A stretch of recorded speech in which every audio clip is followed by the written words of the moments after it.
भूत होते हैं या नहीं, इस पे बहस तो बहुत होती है, पर सच झूठ का फैसला अब मैं आप पर छोड़ती हूँ। तो स्वागत है आपका घोस्ट स्टोरीज इन हिंदी में, जहाँ मैं हूँ आपकी होस्ट विदिशा। और अब से हर हफ्ते शुक्रवार को आप मुझे सुन पाएंगे एक्सक्लूसिवली ऑन स्पॉटिफाई। आज ही घोस्ट स्टोरीज इन हिंदी को स्पॉटिफाई पे फॉलो करें और बेल आइकन को दबाना ना भूलें, जिससे मेरी हर कहानी आप सुन सकेंगे सबसे पहले। कॉलेज का प्रोजेक्ट खत्म करके आज रोमिल थोड़ा सुकून महसूस कर रहा था। पिछले कुछ दिनों से बस पढ़ाई के चक्कर में उसने मोबाइल से दूरी ही बनाई रखी थी। रोमिल चाहता था कि इस बार उसे सबसे ज्यादा मार्क्स मिले, ताकि वो अपने पापा को साबित कर सके कि उसमें कितनी काबिलियत है।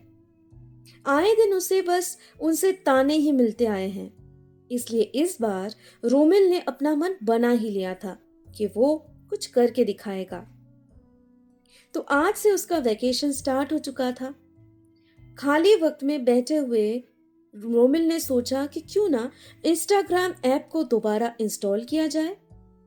तो उसने वैसा ही किया और रील्स के बौछार में वो खो जाने लगा। रील स्क्रॉल करते हुए एक लड़की की रील पे जाकर उसकी नजरें टिक गई थी। उसके प्रोफाइल पे क्लिक करते ही वहां लाखों फॉलोअर्स दिख रहे थे, और ताज्जुब की बात यह थी कि उसने खुद बस 2 फॉलोइंग रखे हुए थे। प्रोफाइल में बहुत सारे ऐसे फोटोज भरे पड़े हुए थे जिनको रोमिल बस देखे ही जा रहा था। रील्स और इन फोटोज को गौर से देखते देखते रोमिल बस लाइक करता गया, और आखिरकार उसे कब नींद आ गई थी उसे पता भी नहीं चल पाया था। सुबह जब रोमिल की आंखें खुली तो उसने मोबाइल स्क्रीन पे जैसे ही देखा तो वो थोड़ा हैरान हो गया था। इंस्टा डीएम रिक्वेस्ट पे उस लड़की का ही लिखा हुआ एक मैसेज आया हुआ था। रोमिल थोड़ा सोच में पड़ गया था कि उसे रिप्लाई बैक करना चाहिए या नहीं। पर आधे घंटे बाद जब रोमिल ब्रेकफास्ट कर रहा था तब उसने उस लड़की का डीएम रिक्वेस्ट दोबारा देखा। वहां पे हाय लिखा हुआ था। उसने उस लड़की के डीएम रिक्वेस्ट को एक्सेप्ट किया और उसे हेलो लिख डाला। पूरे दिन जब कॉलेज में रहता था तब रोमिल के पास वक्त ही नहीं बच पाता था कि वो कुछ और काम भी करे, लेकिन अब वैकेशन आने पर बिल्कुल वेला बनकर उसे और ज्यादा आलस महसूस हो रहा था। दोपहर तक उसने एक वेब सीरीज खत्म करने के बाद इंस्टाग्राम ओपन करते ही उसे डीएम पे उस लड़की के काफी सारे मैसेजेस दिखे। रोमिल के हेलो लिखने के बाद उसने ऑडियो मैसेजेस ही भेजे थे। रोमिल कानों में ब्लूटूथ लगाकर ध्यान से अब उन ऑडियो मैसेजेस को एक के बाद एक प्ले करता गया। हाय रोमिल, ये आपका रियल नाम ही है ना? मैं इदिका हूँ। मुझे पता है आप ये सोच रहे होंगे कि मैं इतनी जल्दी आपसे इंटरैक्ट कैसे कर रही हूँ। आपने तो बस कल रात मेरे रील्स और कुछ फोटोज ही बस लाइक किए थे। पर बात दरअसल ये है कि मैं थोड़ी फ्रेंडली नेचर की हूँ।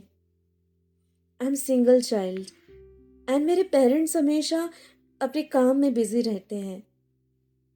सारे ऑडियो मैसेजेस को सुनने के बाद रोमिल को एरिका की हालत पे तरस आ गया था। शायद आज वैकेशन के पहले दिन में ही उसने वो अकेलेपन को इदिका की तरह सहा है, और पता नहीं ये इदिका तो किसी भी उपाय से बाहर की दुनिया से रूबरू नहीं हो पा रही थी। I can feel your pain right now because from today onwards my vacation has started, and already it's really boring to spend this spare time. Anyways, it's completely fine. We can be friends. No issues. But I prefer to talk in calls rather than typing or sending audio messages. I hope you don't mind if we talk in call over here only. Romil ने इदिका को इतना लिखकर message भेजते ही Insta पे उसका call तुरंत आ गया था। Hey Idika, thank you for calling. Hi Romil, I must say आप बहुत अच्छे नेचर की हो। काफ़ी हम्बल तरीके से जवाब दिया आपने मेरे ऑडियो मैसेजेस का। इम्प्रेसिव। अरे नहीं नहीं, वो मैं जनरली ऐसे ही बात करता हूँ। वैसे इदिका, आप कहाँ से हो? I am from Delhi. I am from Pune. ऐसे ही बातों का सिलसिला अगले कुछ हफ्तों तक चलती रही और फिर धीरे धीरे दोनों की पहचान गहरी दोस्ती में तब्दील होने लग गई थी। क्यों जिद कर रहे हो रोमिल? मैंने कहा ना, मैं वीडियो कॉल पे नहीं आ सकती हूँ। मेरे पेरेंट्स काफ़ी स्ट्रिक्ट हैं। उनको गलती से भी पता चल गया ना तो मुझे बहुत डांट पड़ेगी। अच्छा, अब मेरे लिए थोड़ा डांट भी नहीं झेल सकती हो तुम? ठीक है देन, मैं चला सोने। गुड नाइट मैडम, कल तुमसे बात होगी। Bye bye. अरे अरे सुनो प्लीज, गुस्सा मत करो ना। मैं कैसे समझाऊं तुम्हें? अच्छा ठीक है, रुको मैं देख के आती हूँ पापा मम्मी सो गए हैं कि नहीं। कम ऑन निधिका, रात के 3 बज गए हैं। Grow up. तुम 90s की हीरोइन की तरह बात क्यों कर रही हो यार? बातें बंद करो और एक्सेप्ट करो अब वीडियो कॉल रिक्वेस्ट। रोमिल ने जैसे ही वीडियो कॉल एक्सेप्ट किया तो स्क्रीन पे इदिका के चेहरे को वो देखता ही रह गया। उसके काफी फोटोज और रील्स देखे हुए थे उसने, पर असलियत में इदिका उससे भी बेहद ज्यादा खूबसूरत थी। मासूम सा चेहरा था उसका, गहरी काली झील सी आंखें थी और गालों पे खुले बालों की कुछ लटें गिरी हुई नजर आ रही थी। इदिका को पहली बार यूं देखते ही रोमिल को मालूम पड़ रहा था कि उसी पल से इदिका के लिए उसके दिल में दोस्ती से ज्यादा कुछ पनाह कर चुका है। ओ हेलो, अब कुछ बोलोगे भी या यूं ही घूरते रहोगे? अरे तुम्हारे तो डिंपल्स भी आते हैं इदिका। So sweet. तुम बहुत प्यारी हो यार, एक डॉल की तरह। कुछ भी बोलते हो तुम। पता नहीं उस दिन से रोमिल दीवानों जैसा बस इदिका के ख्यालों में खोया रहता था। सोते जागते उसी के साथ बिताए हुए लम्हों को याद किए जाता था। रोमिल को इससे पहले कॉलेज में बहुत सी लड़कियों ने प्रपोज किया हुआ था। पढ़ाई में टॉपर होने के साथ साथ उसके गुड लुक्स के कारण भी सब उसके लिए मर मिटने को तैयार हो जाते थे। मगर रोमिल था कि किसी को भी अपने आस पास भटकने नहीं देता था। उसे प्यार मोहब्बत पे कोई दिलचस्पी नहीं थी। अपने फ्यूचर बनाने में उसने हमेशा अपने आप को उलझाए रखना ही सही समझा था। पर इदिका में वो सारी बातें थी जिसकी शायद उसके मन को तलाश थी। मासूमियत, सादगी, भोलापन, खूबसूरती और अनगिनत अच्छाई थी उस लड़की में जिसने रोमिल को घायल कर दिया था। I love you Idika. अब हमारी दोस्ती को 1 साल हो चुका है। मैं अपने फीलिंग्स को यूं और नहीं छुपा सकता था तुमसे, इसलिए आज मैंने तय कर लिया था कि तुम्हें मेरे दिल की बात बताकर रहूंगा। तुम्हारा जवाब चाहे जो भी हो, मैं तुम्हारे हाँ का इंतजार उम्र भर कर लूंगा। उसकी जरूरत नहीं पड़ेगी पगले।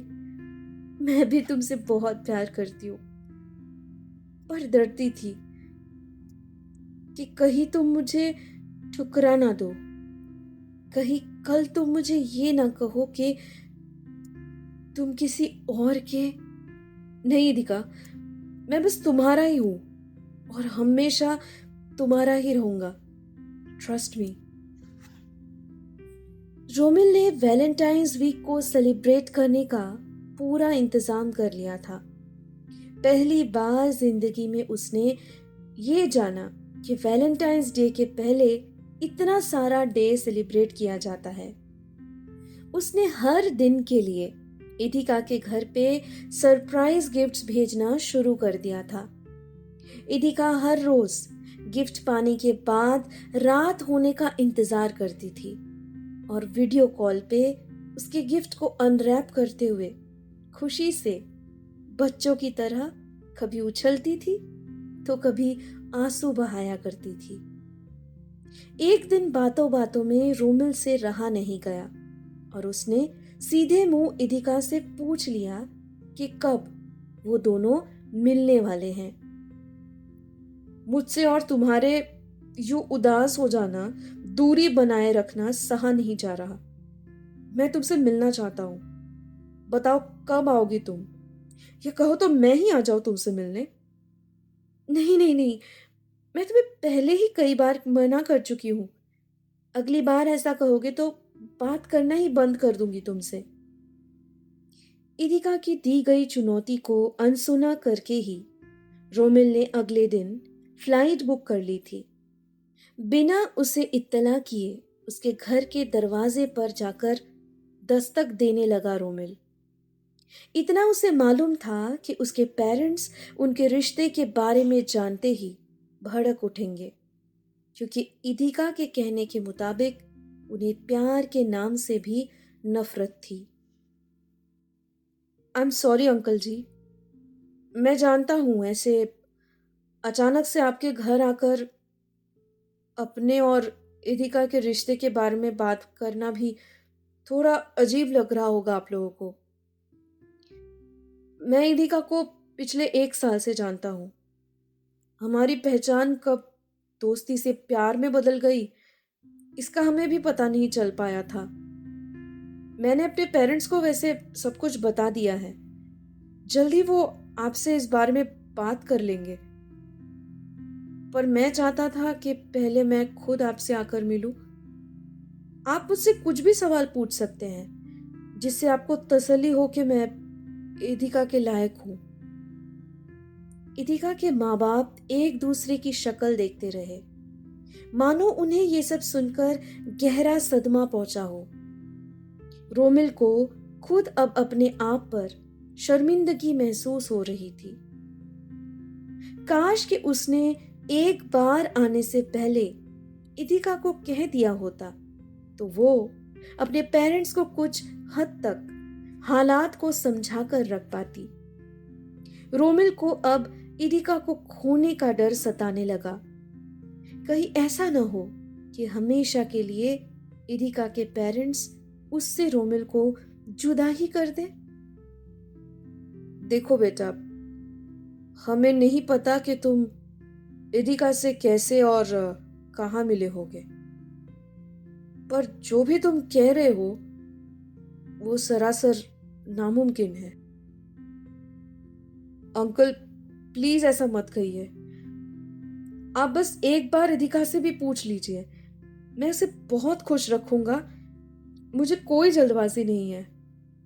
आप जब भी चाहो तभी मैं उसके काबिल बनकर उसका हाथ मांगने आऊंगा। तो समझ नहीं रहे हो बेटा कि हमें आपत्ति तुम्हारे यूं यहाँ आने से या सच बताने से नहीं है। इदिका से तुम्हारी शादी कभी भी नहीं हो सकती है। ये आप क्या कह रहे हैं अंकल जी? आंटी आप तो कुछ कहिए। मैं आप लोगों का यूं दिल दुखाना नहीं चाहता था। मेरी वजह से आप लोगों को परेशानी हुई उसके लिए मैं माफी मांगता हूं, मगर प्लीज ऐसा मत कहिए। बेटा तुम समझ नहीं रहे हो। पिछले कुछ महीनों से इस एड्रेस पे काफी सारे गिफ्ट्स आ रहे थे इदिका के नाम पर। हमें लगा किसी ने गलती से कुरियर किया होगा, पर आज पता चला कि वो सब तुमने ही भेजा था। लेकिन बेटा, जिसके लिए वो गिफ्ट्स भेज रहे थे उसे तो वो सब कभी मिले ही नहीं। क्या मतलब? इदिका रोज मुझे उन गिफ्ट्स के साथ वीडियो कॉल किया करती थी। अंकल, वो सारे गिफ्ट्स उसी के पास है। देखो बेटा, इदिका ये कर ही नहीं सकती थी, क्योंकि इदिका 2 साल पहले तुम्हारे ही जैसे इंस्टाग्राम ऐप पे रौनक नाम के एक लड़के से मिली थी। उसे बेइंतहा मोहब्बत कर बैठी थी। रौनक ने भी उसे प्यार के रंगीन सपने दिखाए थे। पर 1.5 साल बाद रौनक की शादी किसी और से तय हो गई थी, और इस बात से बौखलाकर इदिका ने उससे लड़ाई कर ली थी। उसी बहस में रौनक ने गुस्से में उसे कह दिया कि ऑनलाइन प्यार ये सब बकवास होता है, असल जिंदगी का उससे कोई मतलब नहीं होता। इदिका बचकानी सोच रख के रौनक से उम्मीद लगाए बैठी थी। इस तरह रौनक के ठुकरा देने पर वो पूरी तरह टूट चुकी थी, और उसके बाद उसने उसने उस इतना कहकर इदिका के पापा फूट फूट कर रोने लगे। उसने क्या अंकल, बताइए प्लीज, मेरा यह सब कुछ जानना बहुत जरूरी है। इदिका ने उस घटना के बाद ही खुदकुशी कर ली थी। घोस्ट स्टोरीज इन हिंदी को स्पॉटिफाई पे फॉलो करते वक्त बेल आइकन को दबाना ना भूलें, जिससे मेरी हर कहानी आप सुन सकेंगे सबसे पहले। अब से हफ्ते के हर शुक्रवार को मैं आपके लिए लाऊंगी ऐसी कहानियाँ जो आपके डर के परिभाषा को बदल के रख देगी।